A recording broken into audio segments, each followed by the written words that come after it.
I'm going to keep my remarks somewhat brief today because I want to spend most of the time with our healthcare experts today.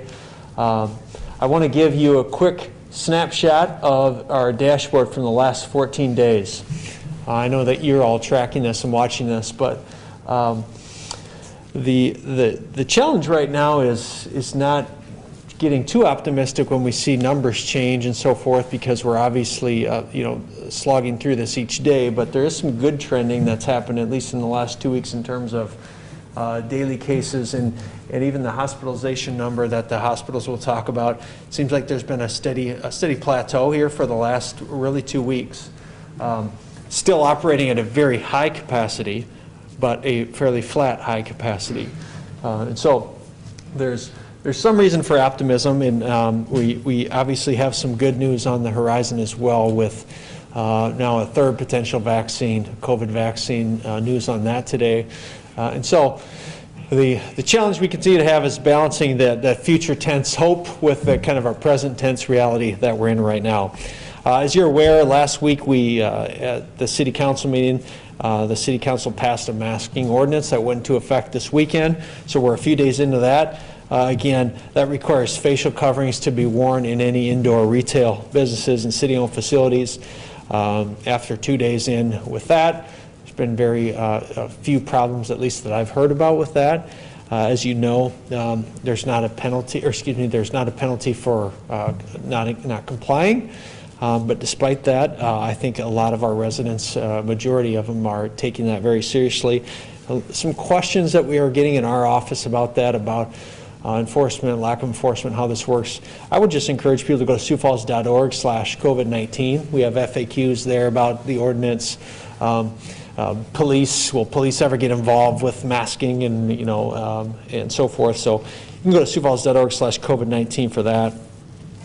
We also passed at the City Council, it was late, probably about midnight when we got to this, a resolution. And the point of that resolution was really to make sure we continue to talk about the totality of mitigation efforts that are important right now, facial coverings being one, but all those other things that don't get quite as much attention because they're not as easy to mandate.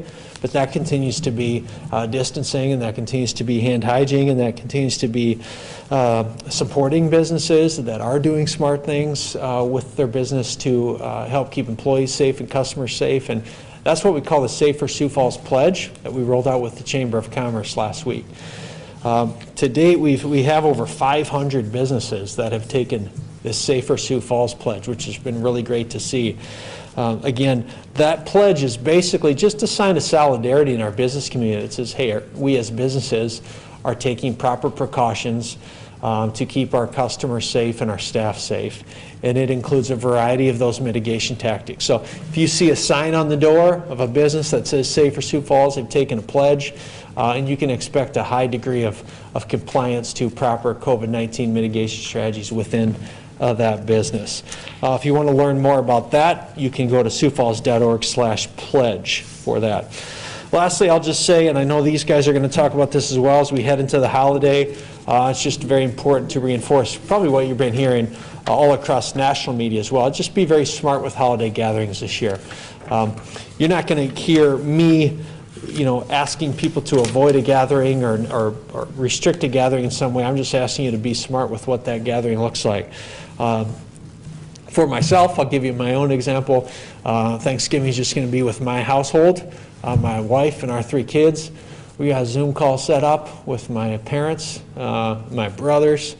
We're going to spend some time together that way, but we're not getting together on Thanksgiving. But that was our decision that we made. So everyone's going to approach this a little bit different. That's what we're going to do.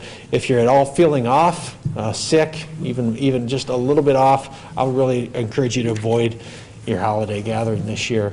I think it'd be a very, very selfless act. And again, short-term pain for hopefully long-term gain this Thanksgiving season. So I'm going to turn it over to Jill Franken. Jill's our Director of Public Health at City of Sioux Falls for some additional updates for you today. Jill?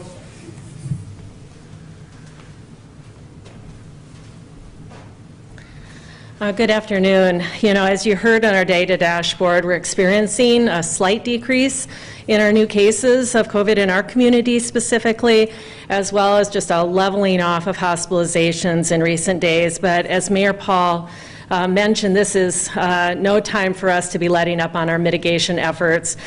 We need to really continue to commit as a community to those efforts that can help us to really reduce and decrease the spread of COVID-19 in our community. So again, to reiterate, masking, physically distancing, washing your hands frequently, covering your cough and staying home if you're ill are just such important ways that we can mitigate the spread of COVID until we have a vaccine available in this community, as well as more widely available therapeutic drugs. So with regards to potential vaccines, I just want you to be aware that this community continues to work together, the State Department of Health, our healthcare systems, as well as Sioux Falls Health Department, to plan for the arrival of COVID-19 vaccine in our community. As was mentioned, you know, we know that there's vaccines on the horizon. Last Friday, Pfizer applied for emergency use authorization for their COVID vaccine, and along with FDA approval and ACIP's use recommendations coming in the next couple of weeks. That's just one of several now that we're aware of that should be coming to our state in the coming weeks and months. So as we have more information about that, we'll share updates on that at these press conferences. You know, I think the one thing I'd like to comment on right now, you know, the mayor talked a lot about the holiday gatherings, so I'm not going to elaborate on that specifically right at this moment. But I am going to ask everybody to really think about the importance of self-care right now. And with that in mind, I just want to take a moment just to reach out to all of you in this community and ask you really seriously, how are you doing? I really think you should be thinking about that and taking that question very, very seriously at this time. And answer it honestly. You know, we are dealing and continuing to live in uncertain times, and we're all trying to battle an unseen enemy. And that can lead to feelings of stress, anxiety, fear, and even sadness. And I just want you to know these are very real and very normal feelings that you can all be experiencing at this time. So please take time every single day to reflect on how you're doing. I think that's so important right now. Whatever you're feeling, know that you're not alone and that resources are here and available for you. One is some mental health information, as well as some helpful links that are on livewellsiouxfalls.org. That's a site that I invite you to go to for more information about how you can take care of yourself right now. But if you need help right now, I would invite you to please call the Helpline Center at 211, or please seek out your medical provider. And with that said about our medical providers, I just have to take a moment right now and thank our entire healthcare community for all that they are doing right now. I'm a fellow nurse of many, many hundreds of nurses in this community, and those along with doctors, therapists, nursing home staff, and everyone in our community that's working really hard right now to help take care of all of us as we need it. I thank you. And with that, I'll turn it over to Dr. Mike Wilde. He's CMO for Sanford USC Medical Center. Dr. Wilde?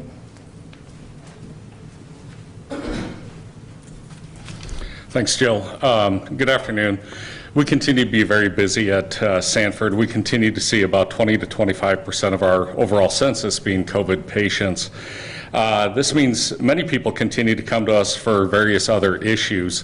I would continue to encourage people to take care of themselves, continue to work with your primary care team to address health needs, including mental health needs, as has been spoken about already. In regard to COVID, we've started using the new monoclonal antibody treatment that was approved last week, and that is available for infusion. They show great promise in reducing the rates of hospitalizations. If a patient is determined to be eligible for that treatment, you will be contacted by Sanford Health, and you can certainly discuss with your primary care team or the person that's calling you, as they have clinical knowledge of this as well. Vaccine, as has been discussed, we anticipate that again coming early in December, and are very optimistic regarding the safety and the clinical trials that we have seen so far around vaccination. In regard to COVID, We are seeing people re-energize their efforts on protecting themselves. There's been great engagement around staying home if ill, hand hygiene, masking, distancing. Pandemic continues to make us all very tired. Thank you for all you're doing. I'm optimistic these efforts are having an impact. Many of you adjusted your holiday plans around Thanksgiving and Christmas, and I'm sorry we have to have conversations around that.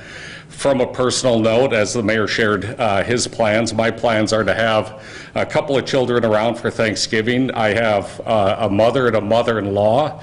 They're both well north of 80 years old. They both have iPads. There's no chance they can meaningfully participate in a Zoom call just because of how they function with that technology in spite of our family's tremendous efforts.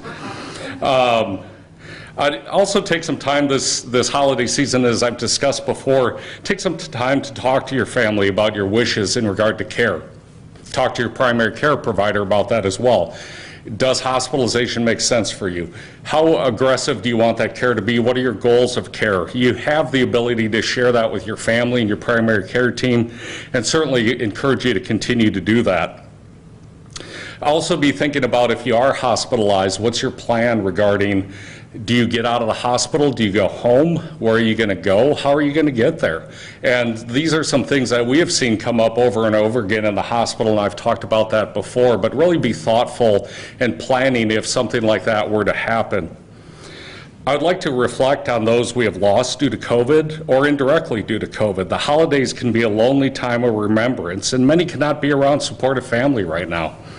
I'm sorry for your loss. Take a moment, if you're able, to think about those folks. Maybe send them a card or email, and just be thoughtful around this holiday time. Finally, as Thanksgiving approaches, I want to share some thanks. I'm thankful for all of you who are taking good care of yourselves. Keep up the good work. I'm thankful for our community response. It has been my pleasure to work with our city leadership and our health partners in a unified response to the pandemic. I'm thankful for our school year. Students, teachers have faced incredible challenges and are dedicated to furthering education in person as appropriate. I've appreciated the incredible hard work and adjustments made by many. In fact, I appreciate the fact we had sports, band, other extracurricular activities this fall, and look forward to the winter, hopefully staying safe as well. I'm thankful for the many acts of kindness I hear about. There are many positive stories that need to be told.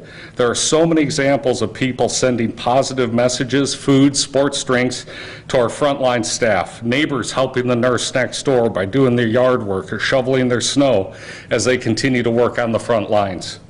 Lastly, I'm thankful for the great people I work with daily. There are so many examples of Sanford staff making sacrifices to be there to care for patients in many roles. Many areas in Sanford have been putting up gratitude trees where there's a cutout of a bare tree on a display. Anyone can write a message of what they are grateful for as a leaf on that tree. Our mayor recently added to one of those trees, and thank you. The trees have served as a source of inspiration for many, and the trees have grown rapidly. My coworkers have responded to these very challenging times with incredible effort, and would ask you to thank them by continuing to take care of yourselves.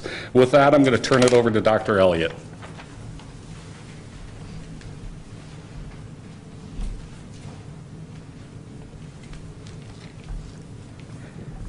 Good afternoon, everyone. To Mayor Tenhaken, Director Franken, Dr. Wilde, thank you.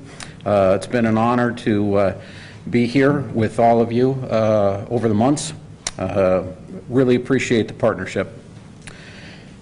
So if we start at just a really high level, just to recap some of the information. Here in South Dakota, we had roughly 17,000 new cases on November 22nd. That was down a little bit from just over 19,000 the week before. 577 people were hospitalized in South Dakota with COVID on November 22nd. That was up just slightly from 553 the Sunday before. To date, we've had roughly 820 deaths in South Dakota. 394 plus have occurred just in the month of November.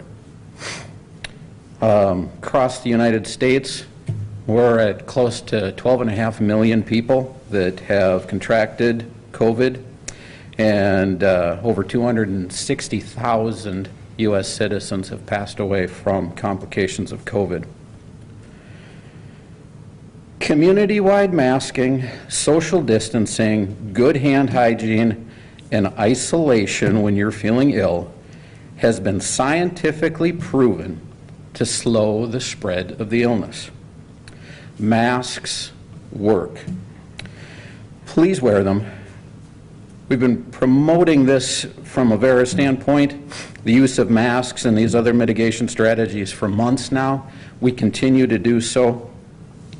Last week we voiced our support for the mask mandate. And that includes here at the local level, and we stand shoulder to shoulder with City Council and Mayor Tenhaken, and we support that at the state level as well. I know many of you have read different sources, and some of you agree masks work, others are saying no, it doesn't. I want to tell you there's just mounting scientific evidence that masks work. I encourage you to visit the CDC website. I know it's a little intimidating when you first go to it, but it's a wonderful source of information. Let me just highlight a couple of things for you. There was an investigation of a high-risk exposure event where there were a couple of symptomatic hairdressers. Over the 8 days or so that this was looked at, they were in contact with 140 roughly clients in their salon. Each episode longer than 15 minutes in duration. But these hairdressers, even though they were symptomatic with COVID, wore a mask, and it was mandatory that everyone in the salon wore a mask. Of all the people that they were able to consent for a follow-up interview and testing, 0 of them contracted COVID. A couple of studies overseas that are demonstrating that when the person with COVID, as well as household contacts, regularly wear masks, it reduces their risk of contracting COVID by 70% or more. The one study said 79%. Another study looking at sailors aboard the USS Theodore Roosevelt. Obviously, it's tight quarters, combined sleeping quarters, high-risk environments for spread. This study found that consistent wearing of face coverings on board was associated with a 70% reduction in the risk of contracting COVID. My whole point to sharing these with you is, folks, it's clear that masks work. And they work the best when we adopt this as a community effort. For just one person or just a couple of people to wear the mask is not nearly as effective as if everyone wears their mask.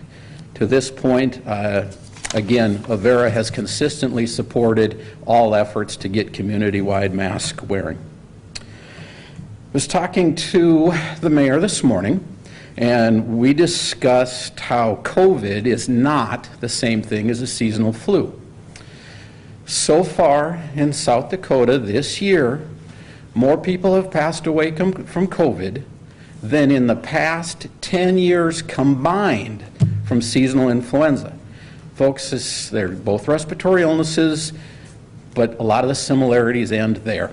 COVID is not seasonal influenza. We need to take it seriously.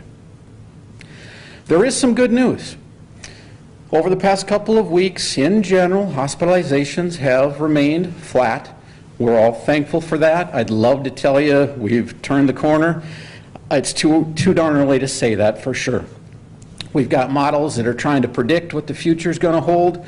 To be honest, human behavior over Thanksgiving and Christmas is going to weigh into what the positivity rates are, the hospitalization rates are, the death rates are in the next couple of months. So as much as I'd like to tell you we can predict the future with this, we can't. We do know historically that respiratory viruses do tend to go up after large gatherings, holidays like Thanksgiving and Christmas. So once again, encourage all of you to be careful and mindful. Dr. Wilde mentioned the Eli Lilly monoclonal antibody. That has received emergency use authorization, and Avera, just like Sanford, is actively distributing that to folks that qualify for it. The Eli Lilly monoclonal antibody has some pretty tight restrictions on who can get it. We're working through that, though, and getting it to as many folks as we can. More recently, the Regeneron monoclonal antibody has received emergency use authorization. We are still trying to figure out what that's going to mean and how we can stand that up. Fortunately, Avera has been involved in a Regeneron study for better than a month now, so we have a lot of practice in how we would do this, how we would get this distributed to our patients, and feel very confident we can do that. Actively across the system, we are working to stand up outpatient infusion centers so that we can distribute this medication as quickly as possible. The news about the vaccines is also very good. Safety and efficacy data to this point are better than we could have hoped for. We are working closely with the South Dakota Department of Health, with our local health department officials. My hope is our refrigerators and freezers are empty, that as soon as we get the vaccine, we can turn around and we can distribute it to folks, so we really don't even have to worry too much about appropriate storage. Of course we do. Of course we will keep the vaccines at appropriate temperatures. The pharmaceutical companies have had dry runs practicing delivering very cold storage items to Sioux Falls and other parts of the United States, so we're confident we'll be able to get this distributed very, very quickly when the time comes. Last I heard, December 10th, the FDA advisory panel was going to take a look at it. Hopefully very close to that same time, the CDC's Vaccine Immunization Practice Committee will meet as well, and once we get final approval from both of those groups, hopefully we already have the vaccines in our freezers and we'll have the green light. As I did at the last press conference, I want to lift up the amazing healthcare workers at Avera and frankly all of the healthcare systems. We can be very proud of how hard you're all working, the way you've stepped up to meet the demands of COVID. Do you want to work in healthcare? We don't ask much. You just need to bring your talent, your dedication, your courage, and your heart with you to work every day. I think it'll be interesting to see what historians write about and say about healthcare 50 years from now, 100 years from now. I think it'll be very positive when they talk about what all of you did to face this pandemic. And finally, I also want to really sincerely thank each and every one of you in our communities that you've taken this pandemic seriously. You've adopted the public health guidelines. You're doing what you can to slow the spread. Together, we can make a difference. So sincerely, thank you for all you're doing. With that, I'll turn it back over to Mayor Tenhaken.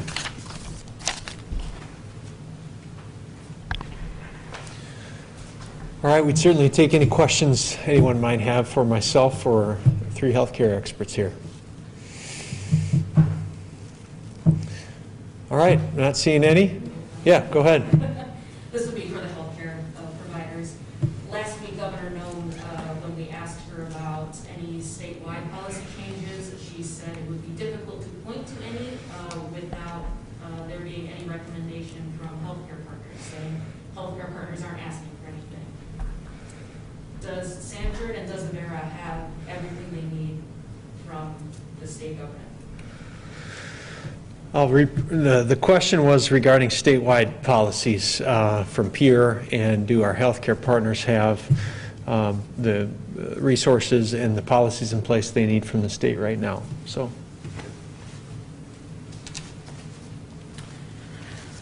Dr. Wilde, I'm sure we're in accordance on this. I'll let Dr. Wilde speak to Sanford. Again, from a Avera standpoint, we have been very consistent. really since very early on in the course of this. We support mask mandates, both at the local and at the state level. We support, along with the medical school, along with the SDSMA and other organizations, whatever we can do to improve mask wearing, social distancing, isolation, all of those things we very much support as a health system.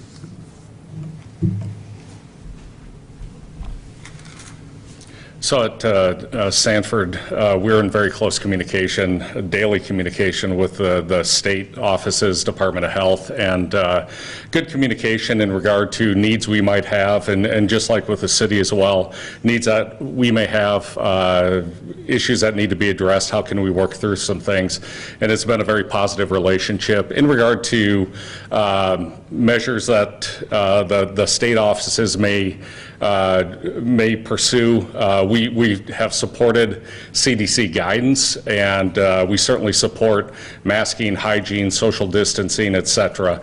If elected officials wish to mandate or make rules around that, that's their role as elected officials. Our role is to really support the science as we see it, and we support the CDC guidance in regard to any of those measures, and we're in close communication with elected officials in that regard. So have you directly asked the governor's office to change course at this point? So the question is, have we directly asked the governor's office to change course? I have not been in those conversations, so I can't speak to anything further from a Sanford standpoint. Dr. Wilder, when you look at this dashboard, in your opinion, are we in a good place? So the question is, as I look at this dashboard, are we in a good place? As my comments, and I think all of us have said, we're incredibly busy. So the definition of good place is really however anyone wants to define it. We're in a pandemic, and we're dealing with a lot of ill patients. We've lost a lot of people, and that is a very concerning. It makes me very sorry for anyone who's had loss, and I think we still have a lot of work to do.